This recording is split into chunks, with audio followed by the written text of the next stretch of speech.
విధాత media ప్రేక్షకులకి నమస్కారం. అందరికీ పరాభవ నామ సంవత్సర శుభాకాంక్షలు. మేషరాశి, మరి మేషరాశి వాళ్ళకి పరాభవ నామ సంవత్సరం అంతా కూడా ఎలా ఉండబోతుంది ఈ వీడియోలో తెలుసుకుందాం. మేషరాశి అనగానే అశ్విని 4 పాదాలు, భరణి 4 పాదాలు, కృత్తిక 1వ పాదం వారు ఈ రాశి వారిగా పరిగణించబడతారు.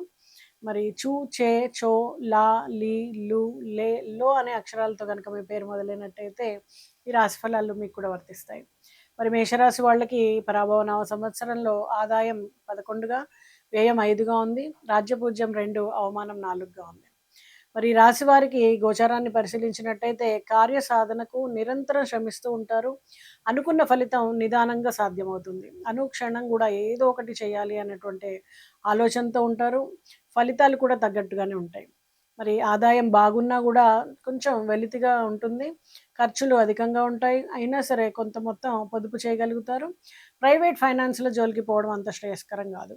మరి ఆత్మీయులతో తరచుగా కాలక్షేపం చేస్తారు. గృహంలో శుభకార్యాలు జరుపుకుంటారు. బంధుత్వాలు, పరిచయాలు అధికమవుతాయి. దంపతుల మధ్య చీటికి మాటికి కలహాలు వచ్చేటువంటి అవకాశం ఉంటుంది. గృహ ప్రశాంతతకు భంగం కలిగేటువంటి సూచనలు కనిపిస్తున్నాయి. మరి సంతానం వల్ల కూడా మనశ్శాంతి ఉండదు. సంస్థలు, ప్రాజెక్టుల స్థాపన పైన దృష్టి పెడతారు. మీ ఉన్నతి బంధువర్గాలకు అపోహ కలిగిస్తుంది. చిన్న చిన్న విషయాలను కూడా పట్టించుకోకుండా ధైర్యంగా మెలుగుతారు. అవివాహితులకు శుభయోగం ఉంది. ఆశించినటువంటి సంబంధం నిశ్చయమయ్యేటువంటి సూచనలు కనిపిస్తున్నాయి.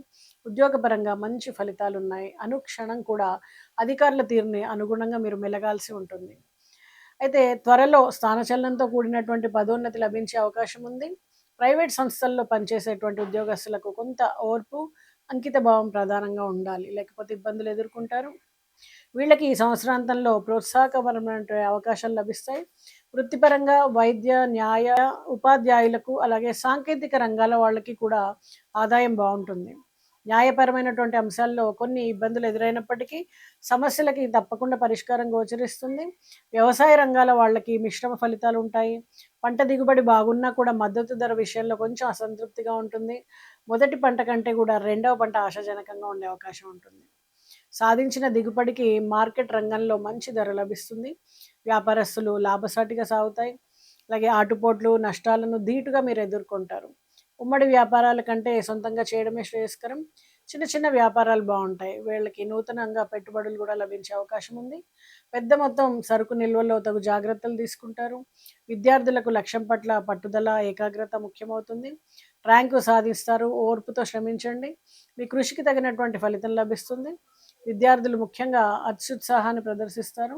అసాంఘిక కార్యకలాపాలకు చాలా దూరంగా ఉండండి. లేకపోతే భవిష్యత్తు ప్రశ్నార్థకంగా మారే అవకాశం ఉంది. మీ భవిష్యత్తు దెబ్బతినకుండా మెలగండి. అలాగే ఆరోగ్యపరంగా అప్పుడప్పుడు స్వల్ప రుగ్మతలు వచ్చే అవకాశం ఉంది. సొంత పరిజ్ఞానంతో మందులు వేసుకోకుండా వైద్య సలహాలు పాటించడం శ్రేయస్కరం.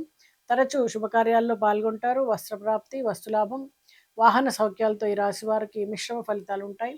మరి ఈ సంవత్సరం వివాహ ప్రయత్నాలు చేస్తున్న వాళ్ళకి ఈ సంవత్సరం వివాహం కుదరడం, చక్కటి అనుకున్నటువంటి ఫలితం లభించడం, శుభకార్యాల్లో పాల్గొనడం. కాకపోతే శుభకార్యాల కోసం ఎక్కువగా ఖర్చు పెట్టాల్సి ఉంటుంది. అలాగే ఇంట్లో మీరు రిపేర్స్ ఏమైనా చేయించాలనుకున్నా, నూతన ఇంటిని కొనుగోలు చేయాలనుకున్నా కూడా ఈ సంవత్సరం అవన్నీ కూడా నెరవేరడానికి అవకాశం ఉంటుంది. అలాగే బండిని మార్చాలి, కొత్త బండి తీసుకోవాలనుకునే వాళ్ళకి కూడా ఈ సంవత్సరం మంచి ఫలితాలు ఉంటాయి. మరి మీరందరూ కూడా మేషరాశి వాళ్ళు ఈ సంవత్సరము సుబ్రహ్మణ్య స్వామిని ఆరాధించడం, అలాగే సూర్యుడికి ఆరాధించడము చక్కటి ఫలితాలను ఇస్తుంది. అలాగే గోవులకి సేవ చేయండి. అలాగే గురువుల్ని ఆశ్రయించి వాళ్ళ ఆశీర్వాదం తీసుకోండి. మరింత చక్కటి ఫలితాలు అందుకుంటారు. నమస్తే.